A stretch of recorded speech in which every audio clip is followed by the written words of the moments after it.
On the last video, we got the satellite running and driving. On this video, we're gonna do a bunch of maintenance to it and get it ready to put back on the road. I got a whole list of things to do, so stay tuned. I'm literally using a breaker bar as a selfie stick.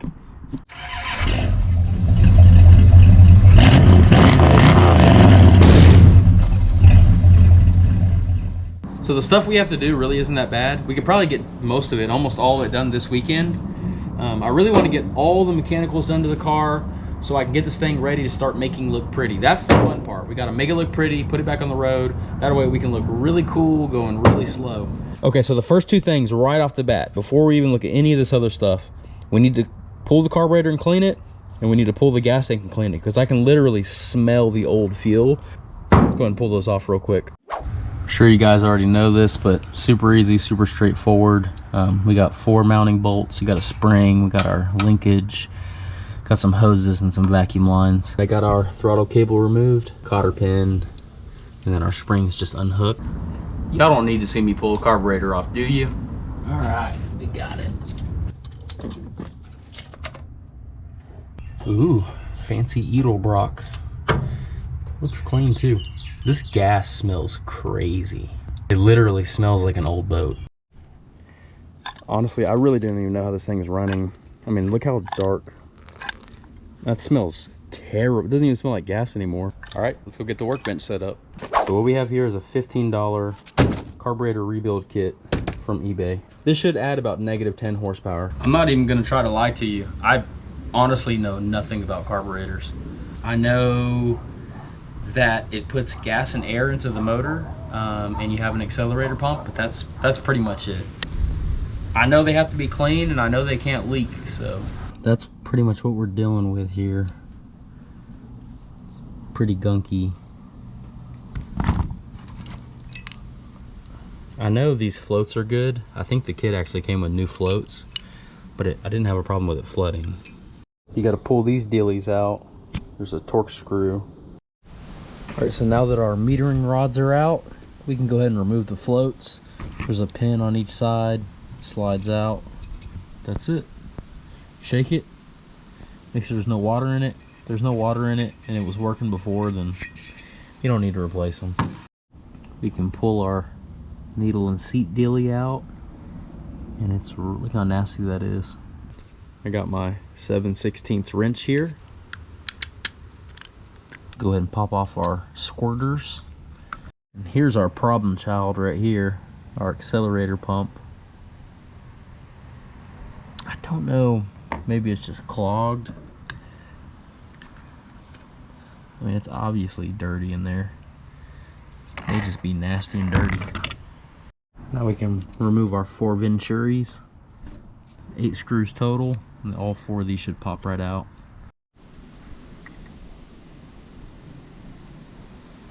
I'm putting it all back together now. I checked the accelerator pump. It's working good, it's pumping. Got a new gasket on there. Floats are all cleaned up, new needle and seats. So I'm gonna go ahead and throw this all back together.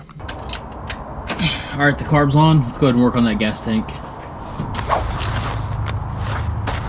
What is this right here? Almost looks like epoxy. Like the tank was rusted and they epoxied it?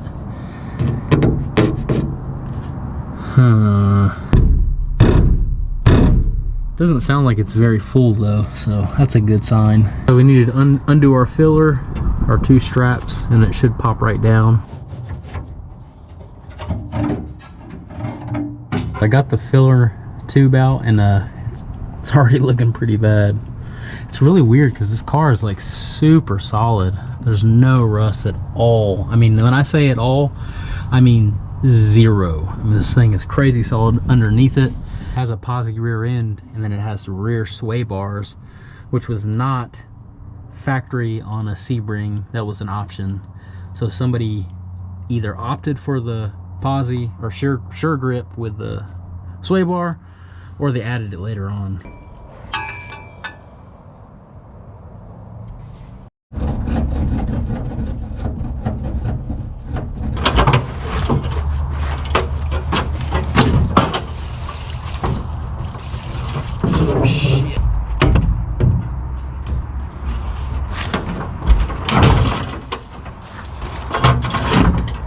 Oh. There is a lot more gas in there than I was expecting. Whew. Felt like I had 500 pounds on my chest. Insane. Doesn't even smell like gas.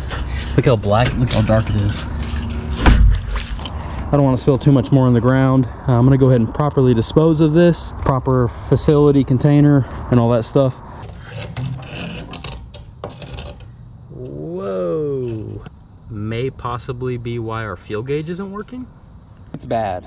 It's probably grounds for a new gas tank, but a brand new gas tank for a 74 Plymouth Satellite is like $500. I don't know if you guys can see in there. Oh, I'm dropping stuff in there. Great. I'm gonna take my hose. I'm gonna fill it up, flush it out, fill it up, flush it out. Probably do that like 50,000 times. Throw some rocks in it, shake it around, dump it out again. I'll fill it up with vinegar and let it sit overnight. We'll rinse it out a couple more times, let it dry, throw it back in the car. We should be kind of good. All right, got the hose and the filler.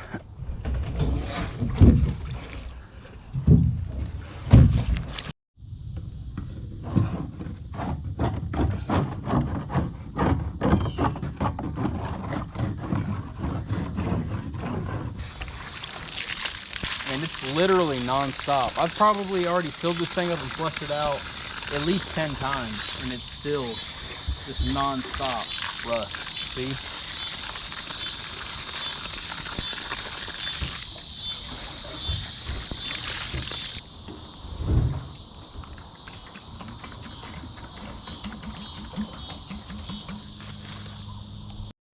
All right, so it's still looking pretty crusty in there. So I went ahead and got some more secret sauce and some baking soda.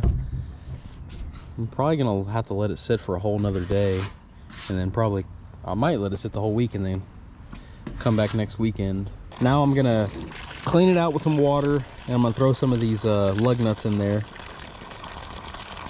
Shake the tank around with the lug nuts in there. I'm gonna try to get as much of the rust as I can out, and it's not gonna be perfect, but it's gonna be better than it was. Throw it off to the side, let it dry out. It's not perfect, but it's better than it was. All right, so I forgot to get this on camera, but on this fuel sending unit, the way that these work is it basically uses a ground. You have a wire that goes down, goes on this lug, goes in here, and there's some contact points in there, some little wires. Whenever this moves up or down, it gives the fuel sending unit more or less resistance. So basically it either makes more contact or less contact. I soaked it in vinegar for a day while the gas tank was soaking. What you want to do is you want to grab your meter. You can go on Google for whatever car you have. It's not Mopar specific, just whatever car you have. Mopar fuel sending unit ohm range. Look it up, it'll pop up. Usually the first thing that whatever pops up, between 10 and 73. Okay, so our meter, put it on ohms, got it on 200. Touch the probe together, make sure it's working.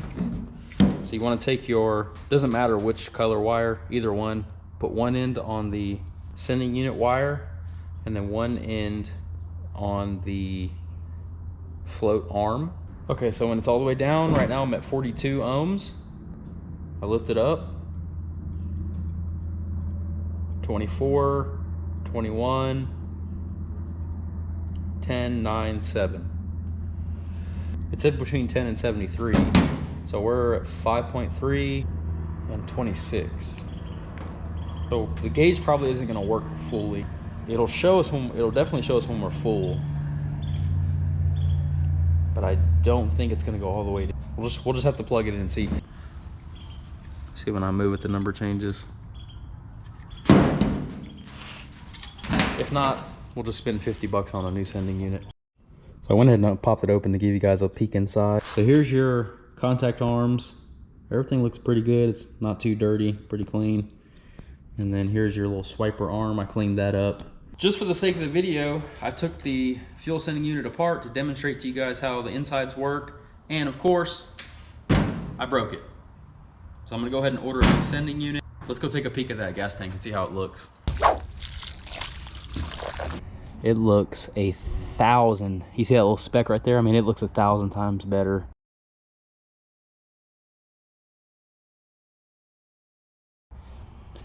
We got just solid metal. So when it comes to stuff like this, you know, cleaning out a rusty gas tank or refurbishing a fuel sending unit, you have to factor in your time. How much the part costs and how much time you're gonna take. If you have a dollar amount on your hourly, obviously I'm doing this for myself, but you need to factor in, you know, if it's a $100 gas tank, why would you spend 3 days cleaning out a tank? Now, if it's like this gas tank for a 74 and it's $380, it may make sense to spend a day or two cleaning it out. I found this out after the fact, but it turns out that a 71, 72, 73 tank will fit my 74. Only difference is this one has a bump and those year models don't. And it's only $118. So I actually wasted a significant amount of time cleaning this tank out when I could have just ordered one for a 71, 73. Had a brand new tank and it would have been here in a day or two. In the end, we got the original tank. It's right and it's clean. But in the future, I need to do more research. I'm gonna leave this bad boy out in the sun, let it do one final dry, go back to my day job, go make a couple bucks, and then I'll come back. Looks good to me. Let's go ahead and throw it on. I mean, look how incredibly clean the underside of this car is. That's amazing. I mean, trunk is completely solid. Everything is super solid on this car. Honestly, I don't think there's even a speck of rust underneath this car. This car actually had dual exhaust, so there's hangers. I mean, this thing was like basically a Roadrunner. The only difference between this and a Roadrunner was the bulge hood. They even put the 318 in the Roadrunners. Definitely gonna go with some dual exhaust. Probably steal the exhaust off of that Ram Charger.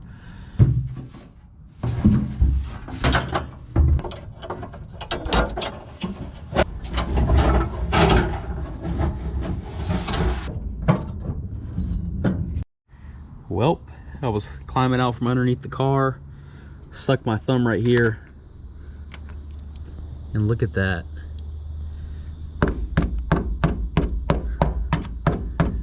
It goes all the way through. Crap. I'll need to address that whenever we do the body work.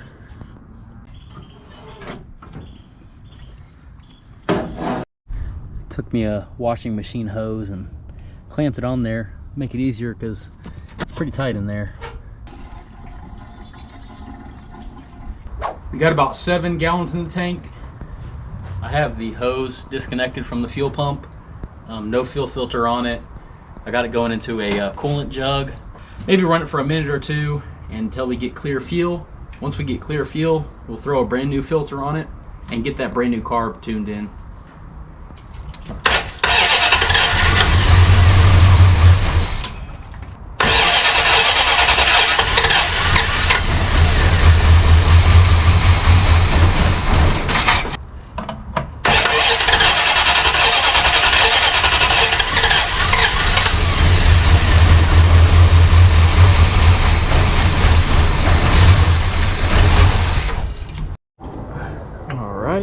Brand new fuel filter on there. That way we can see how dirty the gas tank is and how bad of a job we did. Whenever you rebuild these Edelbrock carburetors, first thing you want to do is tighten the idle mixture screws all the way in very gently and then back them out a turn and a half. And then from there it should get you running. Then you can adjust on them.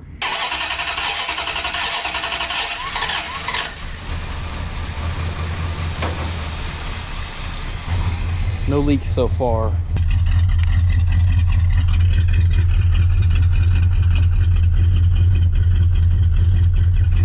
It's running really rich. Look how black the smoke is.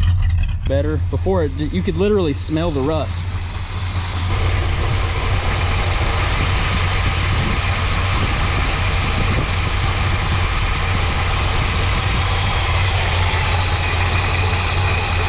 got a leak right here.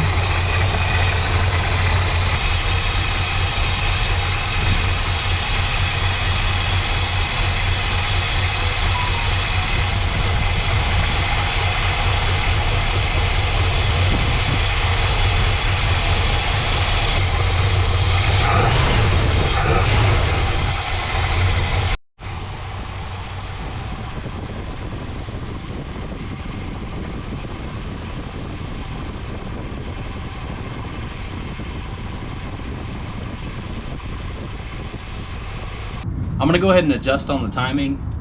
Our vacuum gauge is showing late ignition timing. I'm just gonna give it a couple little tweaks. Just do it by ear. I don't need a timing light or anything. I noticed it's smoking. We got a lot of blue smoke going on.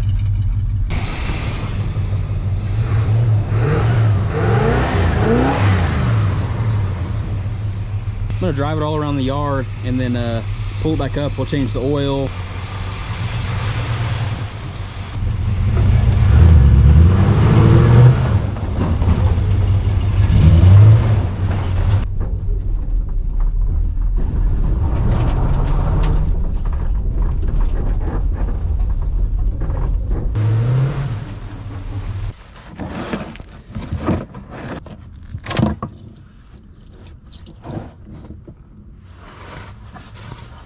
Don't see any metal, so we're good there. Let's go ahead and pull that filter. Has a Wix filter on it, so that's supposed to be good. I mean, as far as what all the people on YouTube always say, I don't know. I don't think it matters, but pop a hole in it, drain the fluid.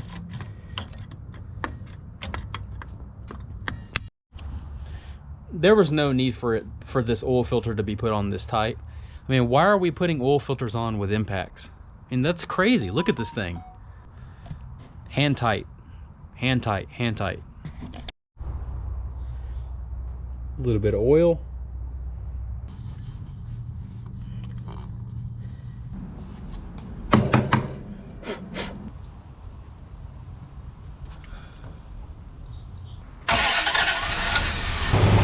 Sounds like a lifter.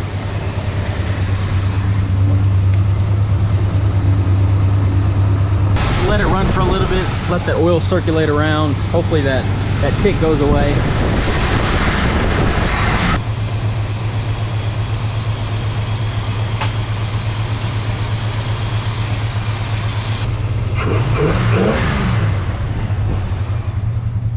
That's either gonna go away or it's gonna get driven like that. None of the gauges work. The only thing that's working is the speedometer and then our amp gauge.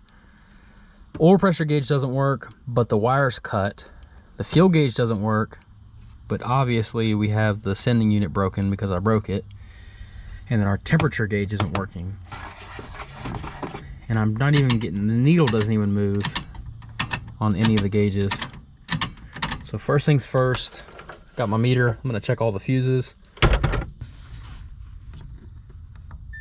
Good. Bad. Good. Bad. Good. Good. Good. Good. Good. So we got a bad fuse right here. Also this, I'm gonna say this is bad too.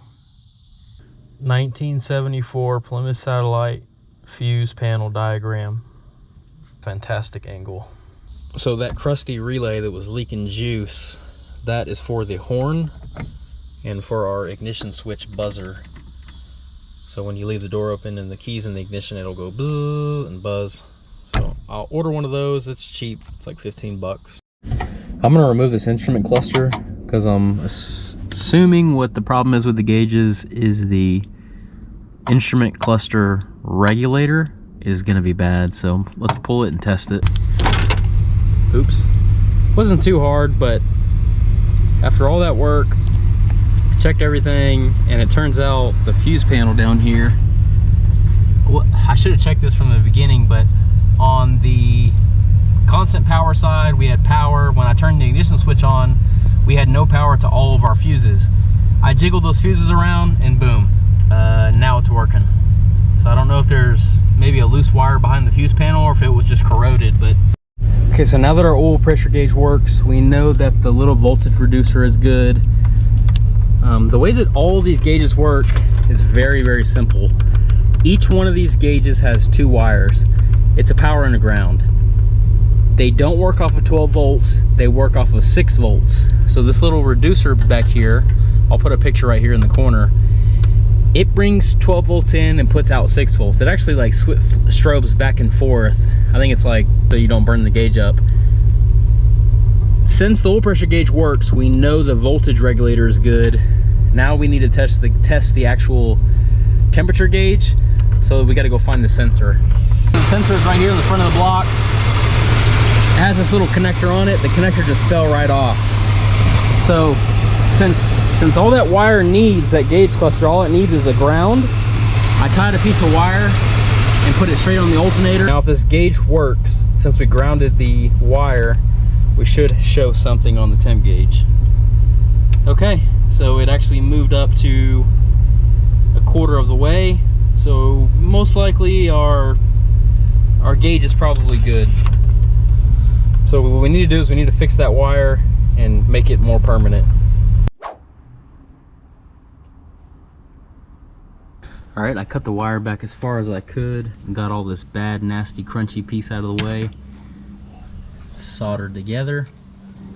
Soldered it at the connection point. Need to clean the inside of this out, pop it on. Should work, as long as that sensor's good. All right, just I'm gonna go inside, make a sandwich, and let this sucker run and warm up, see what happens. I know one problem we're gonna run into is there is not a thermostat in it, so it may never get warm enough to even show anything. It may just stay kind of cold. And the reason why I know it doesn't have a thermostat in it, bone dead cold, you start the car up and it's just, the radiator's just flowing like the Nile River. It shouldn't be flowing like that because the thermostat should be closed. Ran it for about 20-25 minutes and the gauge actually went down. It didn't even go up at all. So what I got here is I got a wire on the back of the gauge itself. So there's 2 wires. You got your power wire and then you got your ground wire that goes to your sensor. You take that wire just like that, just wrap it around there, stick it to a ground, stick it in there like that, turn the key on, check it, look at it, it maxed out.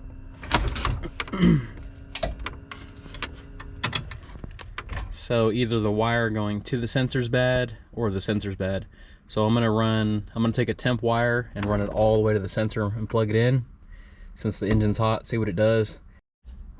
All right, so one end is going to the back of the instrument cluster and then the other end goes all the way to the temp sensor. I just wrapped it around the lug. Turn the key on.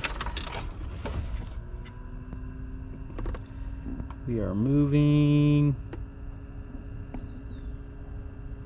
Only showing a quarter. All right, so I hooked the wire, the factory wire, back up, so it's all factory now. Same thing, it's just the gauge is just barely moving. So I'm going to say, since we grounded the gauge out, it pegged the needle. It's gonna be the sensor is bad.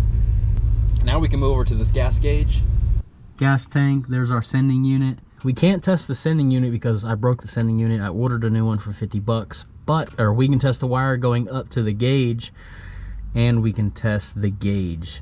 There's guys that have videos that are way more complicated and they show you, they really get into how this stuff works, but just for the sake of me doing a will it run video, the gauge needs a ground. The fuel sending unit gives the gauge a ground, that's it. So we're gonna hook a wire up to the wire that goes to the gauge and we're gonna ground that wire, and if our needle moves, most likely the gauge works. Got our wire running into the car. Turn the key on. Now let's touch it to a ground. Check that out.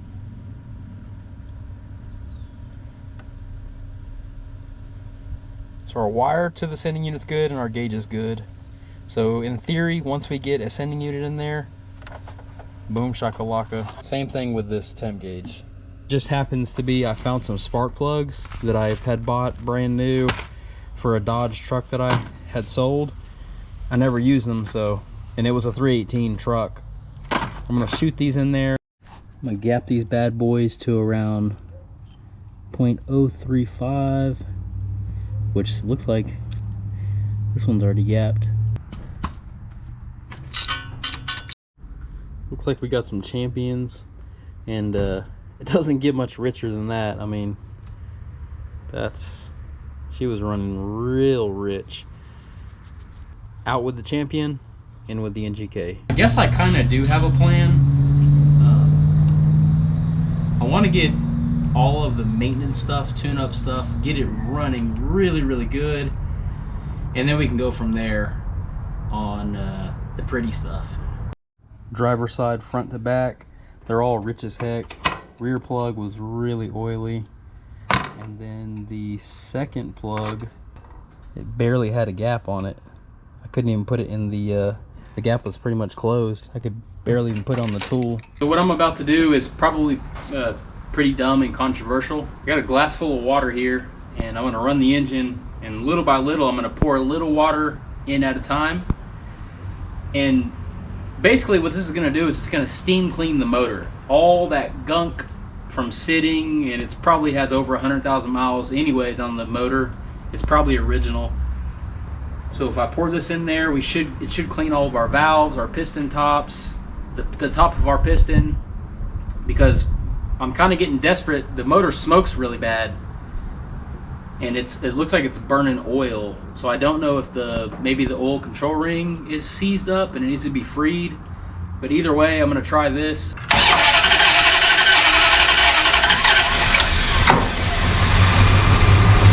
You gotta be real careful when you do this. Only put a little in at a time. If you pour too much, you can hydrolock the engine.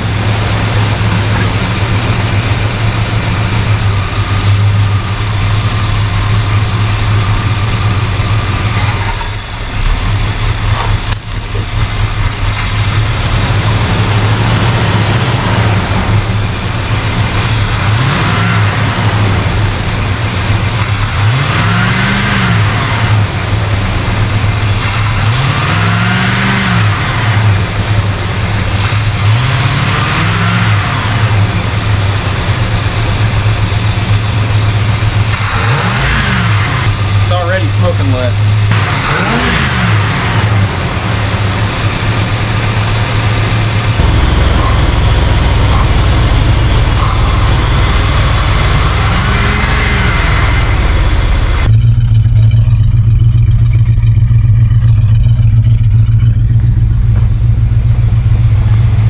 Let's go ahead and mark some things off the list. Got the carburetor rebuilt. We need to go through the steering and suspension. We need to install the front clip pieces. Still need to paint it. We still need to do the interior cleanup. Fix the gauges. I'm gonna put a half cross on that one because we still gotta wait for the fuel sending unit to come in. Fix lights. We did the oil change. We need to flush the coolant, and we need to do a longer battery cable. And we already cleaned the gas tank. One thing I didn't put on the list is this. I need to install a new starter relay. I'm gonna go ahead and throw this on there, that way we don't have to keep bypassing it. This one's different. I didn't realize this until I got it put on. There's not a wire for the neutral safety switch. So basically you can start the car when it's in drive, reverse, neutral, park, whatever. Kind of dangerous, but whatever. So I noticed that this vacuum line that goes into the cab was unplugged.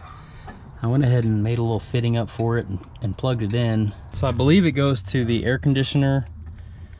And there was a switch that was mounted down here, and I went ahead and pulled the radio out because I'm not going to use the radio. I'm never going to need this AM FM radio, so maybe I could get 100 bucks or something on eBay for it. So I went ahead and mounted the switch. The problem is I guess you hear the fan blowing. I guess there's a short in here. So it's on low fan at all times. Let's start this baby up.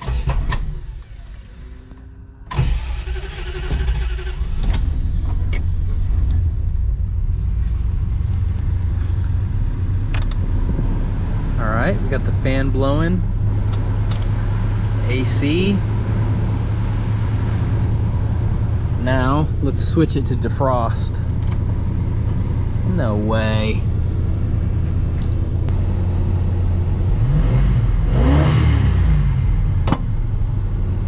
Oh, there we go. Rev the motor up a little bit. Now it kicked on.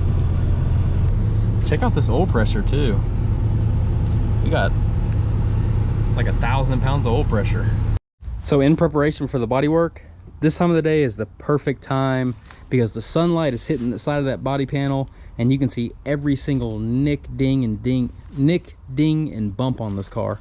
So like see all the little dings and ripples in there. I'm gonna go around with a Sharpie and I'm gonna circle everything that I see. And all of this is wavy. A dent right there. There, right there. This area.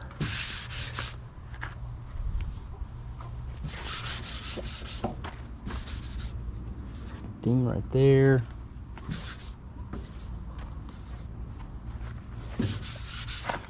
Obviously all that.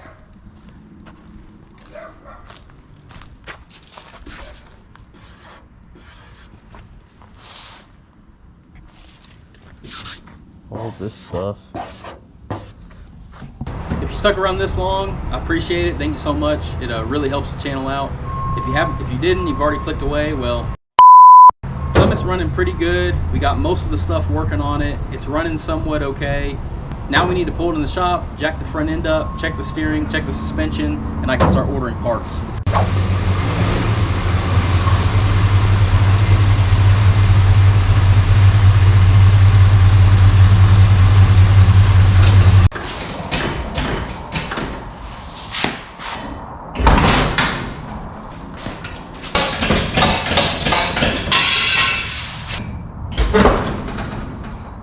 I'm gonna grab the side of the tire, shake it,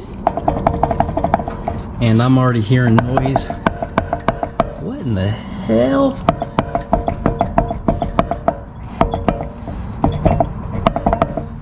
The lug nut's loose? Well, it's a good thing I didn't drive it very far. The damn lug nuts are loose. Lug nuts on it. All right, now they're somewhat tight. Let's check it.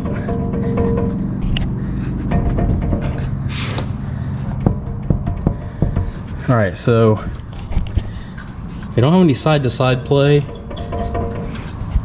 Tie rods are good, but man, we got a lot of play up and down. Wheel bearings are shot.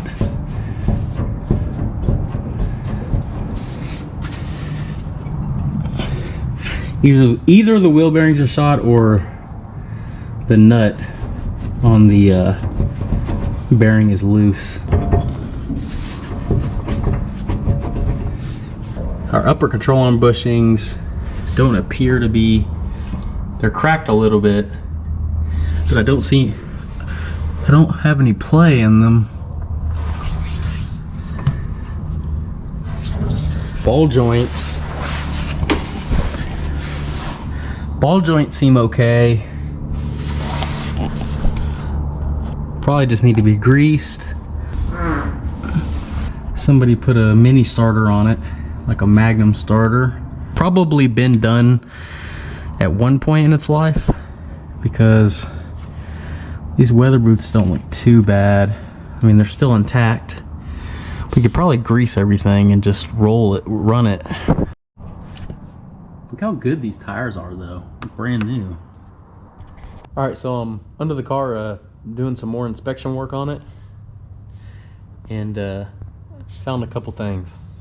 That fuel pump is brand new, so somebody was definitely messing with it trying to get it running. I mean, it's brand spanking new. You can see how shiny it is. I ran the casting numbers on the block. It is a 1987 318. I know that for a fact. And I'll show you what I'm thinking was going on. All right, so another thing too is our transmission. I thought it was a 727, but it's actually a 904. I ran those numbers. I could not figure out if it's a 904 or a 999, because if it's an 87, it should have lockup. But check this out. So our block numbers are 87, right? Well, these wheels are from a 1987 Chrysler, what's it called? Fifth Avenue. As you can see in this picture right here, that's the same wheel. So 1987 Chrysler wheels, 1987 Chrysler engine, 318. I'm assuming somebody, like I said, it was a parts car. Somebody must have been trying to put this thing back together and they found a 87 Chrysler Fifth Avenue in a junkyard. And I don't know, maybe you guys can answer this question. I don't know if this is a roller motor. 87, I think in the trucks were roller motors, but I don't know if the car, Chrysler Fifth Avenue, had a roller motor. Like, it doesn't really matter too much. I mean, the thing is a dog, it's pretty slow, but. So yeah, anyways, we need to pop this dust cap off. We can see what's going on with these bearings. Looks like somebody may have put bearings in it. It's all clean, but they probably didn't tighten it, because look.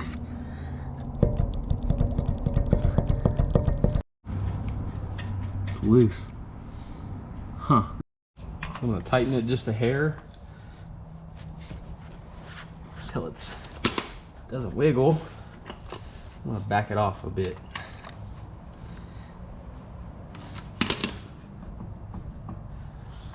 I think I need to go ahead, pull the hub off, check those bearings for play, repack them.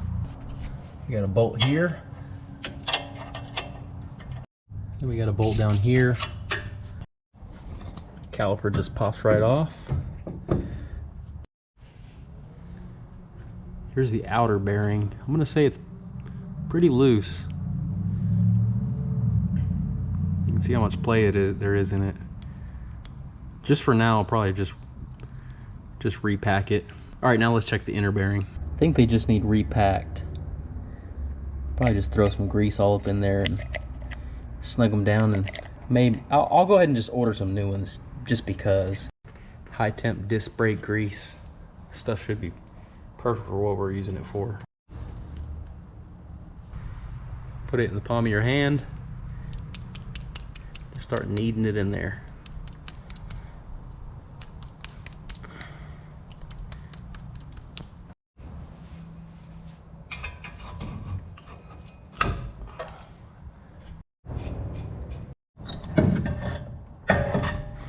Brake pads actually still have some meat on them, so we'll probably lay off on brake pads for now.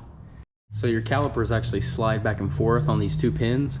So it's a smart idea when they look like this to go ahead and clean them up with some, this is an SOS pad. It's an off-brand Walmart SOS pad. It's just steel wool. Clean it up till it looks all shiny. Maybe put a little bit of dab of grease on there. Boom. She should slide in and out like brand new. All right, so while I have it all apart, I'm gonna go ahead and grease everything. Upper ball joint, lower ball joint, all the tie rod ends that I can get to. Actually feels really good now. It's tight, so I think we should be good. I think I have the perfect set of tires to put on this thing. Give me 1 second. Let me go dig through the junk pile. Yeah. Please fit. Is it gonna fit? Yes. Wait. Oh. Does it scrape?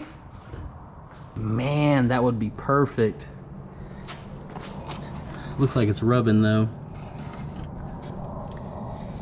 Huh. I'm on the hunt for some Krager 15s. Same deal on this side. A little bit of wobble to it. Feels pretty tight, but I just feel like it's just the wheel bearings are loose. Just like on the other side. The bearings don't look bad.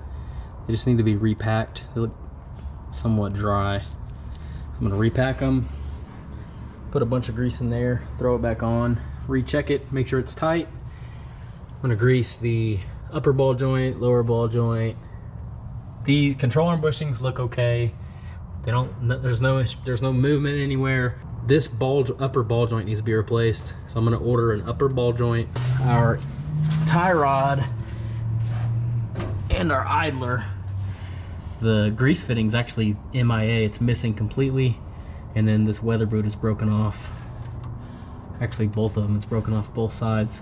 So probably gonna need to replace both these. Everything still feels tight. The steering box is really loose. There we go. Much better. All right, so I'm gonna order parts, but for the time being, I wanna work on this front end because on the next video, we're gonna work on getting all the dents worked out, doing some rust repair, and getting this thing either primed or painted. And we're gonna make like a bad guy Roadrunner car. It's gonna be called the Wile E. Coyote. It'll be a 74 Plymouth Wile E. Coyote instead of being a satellite or a Roadrunner, because it has all the Roadrunner stuff. Instead of making it a clone car, we'll just make our own car. I am missing a lot of stuff.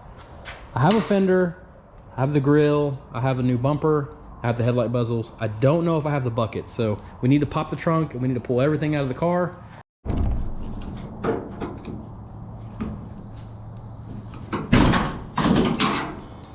So on the next video, I'm gonna work on getting the Plymouth completely worked out, all the dents taken out. We're gonna fill in all the trim holes, weld them up, and then we're gonna take a trip to Brown Auto Salvage where we go pick up all the parts we need to get the car ready for paint. And here in a second, here's a little sneak peek clip of our trip to Brown Auto. What? Dodge Charger right there, look at that.